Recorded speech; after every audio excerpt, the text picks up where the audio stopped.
జీవనదముల జాలువారే జానపదముల గ్రామములు కపాడవెలసిరి గ్రామ దేవతలెందరో కుమ్మ జెక్కితే బొమ్మరా కొలిసి మొక్కితే అమ్మరా పల్లె సీమలు పచ్చగుండా ఊరువాడ సిరులు నిండా ఏటికడ్డం నీటి నిలువ కట్టడాలకు కాపుతానై చెరువు కుంటలే కాదు బ్రతుకు తెరువు కోసం ఏది చేసిన మానవుల నమ్మకములో మైసమ్మ పురుడు ఓసుకున్నదని గ్రామ దేవతల మీద ఈ పాట నీ గురించి నువ్వు నన్నట్లు అన్నావు అని చెప్పి నేను నీ గురించి రాసిన అనేది నాకు పొద్దుటి నుంచి దాదాపు ఒక ఊకే అది నాకు రీకలెక్ట్ అవుతా ఉన్నది. తనతోని ఎప్పుడున్నా నేను మొన్న ఈ మధ్యలో ఈ జయ జయ హే తెలంగాణ పాటను ఈ ప్రభుత్వం వచ్చిన తర్వాత ఒక ఆంధ్ర మ్యూజిక్ డైరెక్టర్ తోటి మ్యూజిక్ చేయించింది నేను వ్యతిరేకించిన యాక్చువల్గా.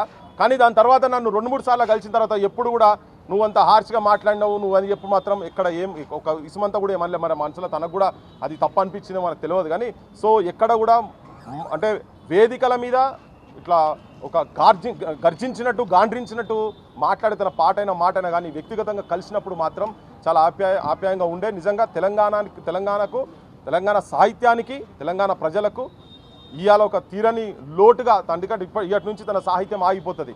కానీ ఒకటి ఊకే చెప్తా ఉండేదంటే సముద్రాల మీద నదుల మీద నేను పాటలు రాయాలి అని మొత్తం ప్రపంచం మొత్తం తిరిగిండు. ఆయన నైల్ నది దాకా కూడా పోయిండు. కానీ ఆ పాట ఇంకా మొత్తం బయటికి రాలేదు. ఆ పాట రాలేదు. దాని గురించి అసలు యాక్చువల్గా మరి ఇక్కడ రాసి పెట్టిపోయిండో తెలియదు. కానీ అది వినాలని చెప్పని ఉంటా ఉండే. కానీ లోపల అన్న పోయిండ్రు. ప్రభుత్వం కూడా మరి డిక్లేర్ చేసిందో లేదో నాకు తెలియదు. కానీ ప్రభుత్వ లాంఛనాలతోటి అందశ్రీ అన్నను చాలా గౌరవంగా డిక్లేర్ చేసిండ్రు.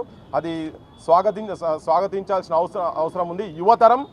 తెలంగాణ యువతరం అందశ్రీ అన్న జీవితాన్ని, ఎందుకంటే కట్టుకు పేదరికం నుండి గుడ్లగాసి టాపీ మేస్త్రి పని చేసుకుంటా ఆయనకు బడి అంటే ఏంటిదో తెలియని వాళ్ళు పండితులే ఆశ్చర్యపోయే తరహాలో తన సాహిత్యాన్ని ప్రజలకు అందించి సాంస్కృతిక పండితులు కావచ్చు వాళ్ళకు తెలియని పదాలు చాలా అటువంటి పదాలను కూడా సామాన్యమైన జనానికి అర్థమయ్యే విధంగా రాసినటువంటి ఒక మహానుభావుడు, గొప్ప కవి. ఈ చరిత్ర ఉన్నంత మటుకు అందశ్రీ అన్నను మర్చిపోదు. ఎప్పటికీ జనం గుండెలలో మాలాంటి వాళ్ళ గుండెలలో కూడా ఎప్పుడు మేము చచ్చిపోయే వరకు మాలాంటి వాళ్ళ గుండెలలో అందశ్రీ అన్న పదిలంగా నిలిచిపోతాడు. అందశ్రీ అన్నకు మాలాంటి వాళ్ళ దగ్గర సావు లేదు.